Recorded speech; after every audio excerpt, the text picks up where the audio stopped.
Free movement regime gi anauba chana kanglon gi makhada Myanmar ga tainaba India gi gate kungani thui hangdokpada Manipur na khwaidagi yamna gate tara hangdoktuna mathau pangthokpa haukhre haire hiramasi gi matangda national gi pauche da Hindu da funglakpa report aman hai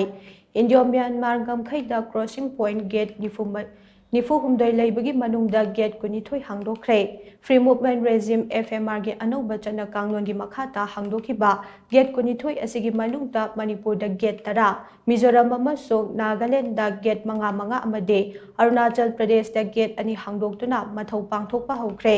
FMR gi anauba chana kanglon gi makhata Union Home Ministry na paikhalakliba thorang ase Assam Rifles na ngamkhaila na chathok chasin tawriba sing kupna yengsinbagi thabak chathagane FMR gi anauba chana kanglon na sigi makhata India amasung Myanmar anigi marakta kilometer tara changthok changsin yahangane Mamang chahi December tang tarukta Union Home Ministry na India amasung Myanmar anigi ngamkhai lan na changthok changsin yahanabagi pandamda QR code yawba pass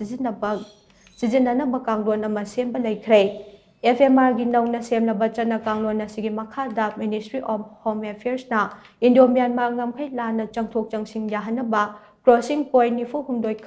khangdokpa laikhre masigi manungda gate kuni thoi mathau tahonba hokibani haita report asina makhat tare